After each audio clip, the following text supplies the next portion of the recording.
Let me guess, you woke up today with a plan, a clear list in your head. Today I'll finally get things done. But then, between opening your laptop and actually starting your work, you lost the fight. TikTok won, YouTube won, the scroll won, again, and now you're sitting here, screen glowing in your face, thinking the same painful thought you've thought 100 times. What is wrong with me? Why do I keep doing this to myself? Why can't I just start? Why is everyone else moving forward while I'm stuck in the same loop? Here's the uncomfortable truth nobody tells you.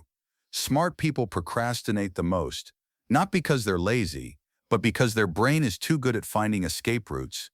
But the people who break out of this loop, the ones who consistently win, they follow one rule, a rule so simple, so stupidly small, that it almost completely eliminates procrastination. And in the next few minutes, I'm going to give you that rule. Not the motivational, Pinterest quote version, the real version, the one that actually works in real life when your brain is tired, unmotivated, and ready to run. Why this matters? Let's be real for a second. Procrastination isn't a motivation problem. If motivation actually worked, you wouldn't be watching this right now. And it's not about laziness either. Lazy people don't feel guilty. You feel guilty because you know you're capable of more. It's also not about discipline. You can be disciplined in the gym, disciplined with your friends, disciplined with your hobbies, and still somehow completely fall apart when it's time to study or start a project. So what's really going on? Procrastination is simply your brain trying to escape discomfort. Anything that feels big, heavy, or uncertain automatically gets tagged as danger, avoid, run. School assignment, uncomfortable. Studying for an exam, uncomfortable. Cleaning your room, uncomfortable. Opening that intimidating email, double uncomfortable. And your brain, without your permission, jumps in like a toxic best friend. Hey, chill. What if we just check Instagram real quick, or watch one YouTube short, or reorganize your apps for absolutely no reason? Because that feels easier, that feels safe, that feels comfortable. And here's the crazy part. Your brain isn't trying to ruin your life, it's trying to protect you from the tiny temporary discomfort of starting something meaningful. Your brain wants comfort, but your goals need discomfort. And that's where the battle happens. But here's the good news, and it's big. You don't need to fight your brain. You don't need grind mindset. You don't need to scream at yourself to focus. You just need to trick your brain for the first few seconds with one simple rule I'm about to give you. A rule that bypasses the discomfort system entirely. A rule that makes starting easier than avoiding. And once you learn this, procrastination becomes 10 times easier to control. The core idea, the one rule. All right, slow down with me for a moment. Because before I drop the rule, the thing that actually fixes procrastination, you need to understand why your brain does this in the first place. And once you understand this, it's like a light turns on. Everything clicks. Everything starts making sense. So here's the truth, the thing nobody explained to us in school. Every single time you're about to start something important, whether it's studying, cleaning your room, sending that scary email, or even opening a textbook, your brain performs a tiny calculation, almost like a secret background process. It asks two questions. 1, is this uncomfortable? 2, is there something easier I can do right now? And 99% of the time, the answers are yes and yes. That's it. That's all procrastination is. Not a personality flaw, not a moral failure, not laziness. Just your brain choosing the option that feels safer, lighter, softer, right now. And here's the scary part. Your brain makes this decision before you even know it's happening. That's why you can literally be walking toward your desk, feeling ready, feeling productive, and 40 seconds later you're lying on your bed scrolling your phone with no memory of how you got there. It feels like teleportation, but it's not magic, it's biology. Your brain's job is survival, not success. Comfort means safe. Discomfort means danger. Your goals don't matter to your brain. Only avoiding discomfort does. And this is why all the common advice fails. This is why motivational videos don't fix procrastination. You get hyped for 2 minutes. Your dopamine spikes, and when that high fades, your brain goes right back to choosing the easier escape. This is why discipline doesn't work long-term either. You can't wake up every single day and wrestle your own survival instincts. That's how burnout happens. So what does actually work? Here's the cheat code. You change what your brain perceives as discomfort, not by fighting it, not by screaming at yourself to focus, not by forcing discipline like a soldier in a movie montage. You trick your brain. You lower the discomfort so much, so ridiculously low, that your brain looks at the task and goes, "Oh, that's easy. That's nothing. Fine, let's do it." And that's the entire genius behind the rule I'm about to teach you. Because the people who don't procrastinate, they're not superhumans. They're not more motivated. They're not walking around with God-level discipline. They just know how to make starting stupidly, laughably easy. That's it. They don't reduce the entire task. They reduce the first step of the task. And that's what the 2-minute permission rule does better than anything else. It takes your giant, overwhelming task, the one that triggers anxiety, overthinking, avoidance, and shrinks it into something so tiny, so harmless, so doable that your brain can't activate the escape response.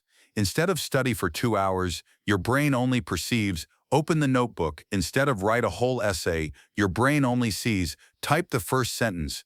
Instead of clean my disaster of a room, your brain sees, pick up one item. And here's the part that feels like magic.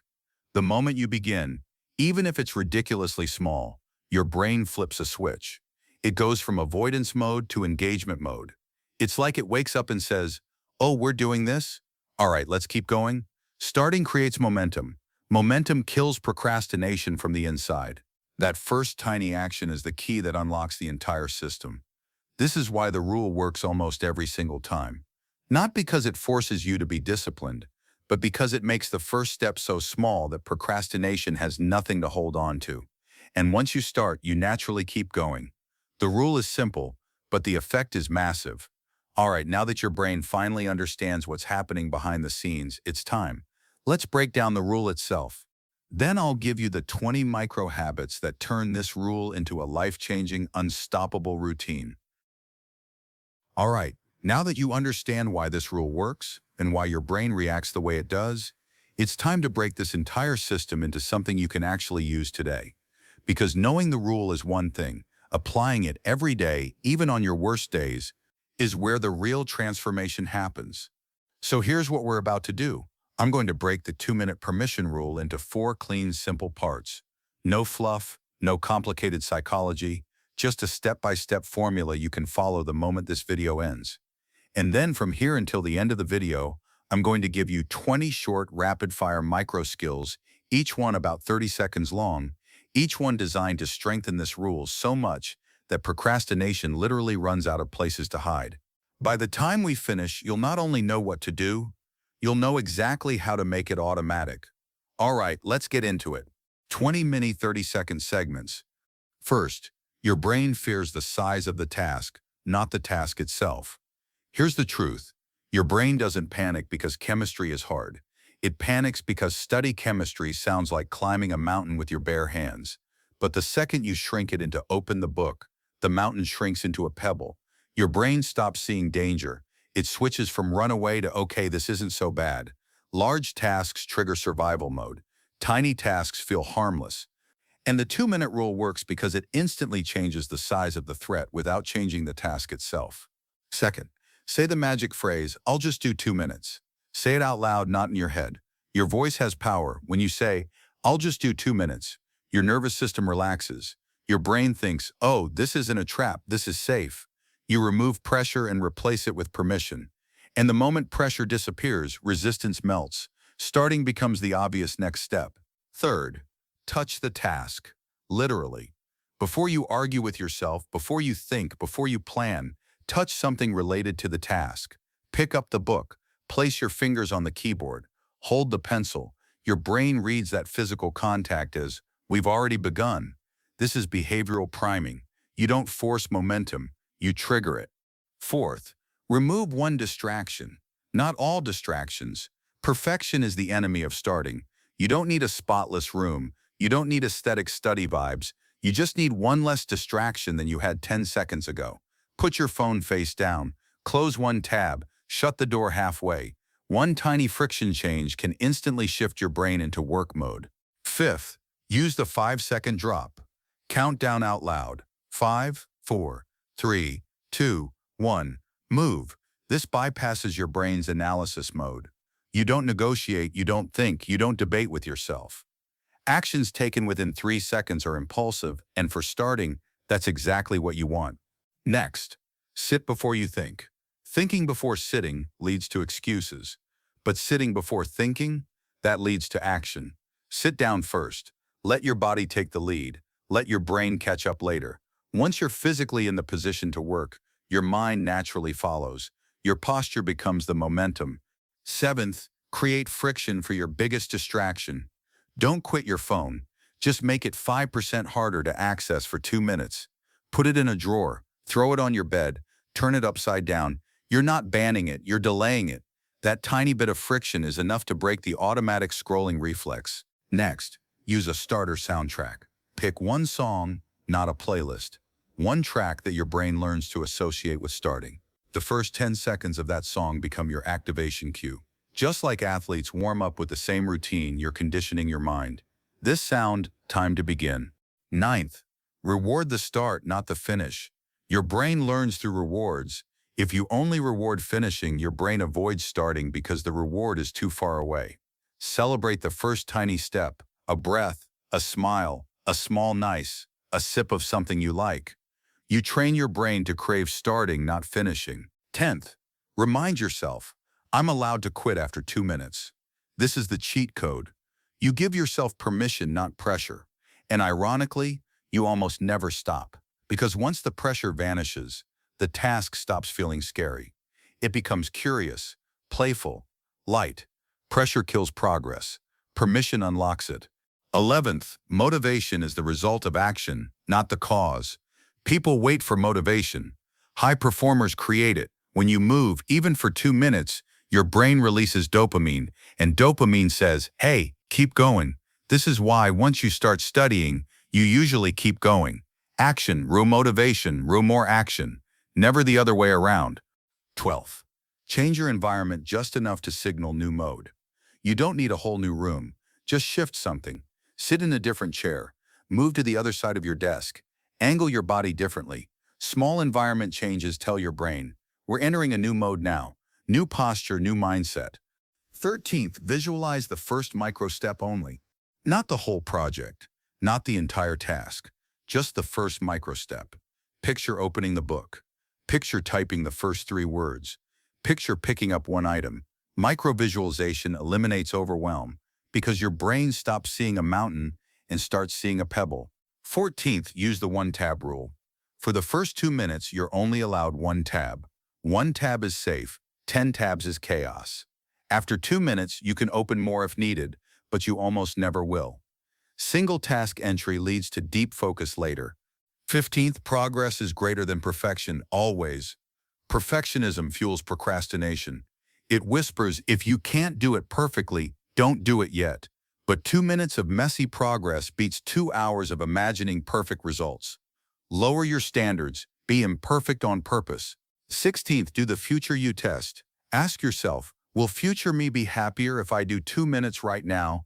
Almost always, the answer is yes. And that shifts your brain from short-term comfort to long-term reward. This mindset shift is one of the biggest differences between average performers and top performers. 17th, anchor the task to an existing habit. Pair your task with something you already do every day. After brushing your teeth, just study for 2 minutes. After breakfast, do journal for 2 minutes. After sitting at your desk, write for 2 minutes. Anchoring removes decision-making. The routine triggers the action automatically. 18th, lower the bar until it feels silly. If 2 minutes feels too much, do 1. If 1 feels too much, do 30 seconds. If that feels too much, do 10 seconds. The goal is not productivity. The goal is movement. Once the body moves, the brain falls in line. 19th, pay attention to how you feel after starting. Every time you begin, even for a moment, your emotional state shifts. You feel lighter, clearer, calmer, more capable. Your brain remembers that feeling. So next time you procrastinate, your brain goes, oh yeah, starting feels good. 20th, celebrate the identity change, not the task. Don't say, I studied for 2 minutes. Say, I'm becoming someone who starts instantly. Identity beats motivation. Identity beats discipline. Identity beats habits. When you see yourself as a starter, procrastination loses its power. All right, let's bring everything together. Because if there's one thing I want you to take from this entire video, it's this. Procrastination was never a motivation problem. It was never about discipline. It was never about you not trying hard enough. It was a start problem, a microscopic moment that decides everything. And the solution is unbelievably simple. The 2-minute permission rule. Not forcing yourself, not hyping yourself up, not waiting for inspiration to magically appear, not trying to become a productivity robot, just gently telling your brain, I'll do 2 minutes, then I can stop. That's it. 2 minutes. Because when you shrink the task, you shrink the fear, you shrink the resistance, you shrink the excuses, and when the resistance disappears, your whole life gets easier. Start small, start soft, start before your brain talks you out of it. Because here's the craziest part. Your life doesn't change when you finish big tasks. Your life changes the moment you start them. Every assignment, every workout, every habit, every dream, they all become possible the second you take that first tiny step. And if you can master the art of starting, you can master almost anything. So try the rule today, try it for the next 24 hours. Try it the next time you say, I'll do it later. And just watch what happens. If this video helped you, hit the like button, subscribe, and share it with that one friend who's always going to start tomorrow. Because your future self, they're already smiling, they're already grateful, they're already living the life that today you finally decided to begin. 2 minutes, that's all it takes.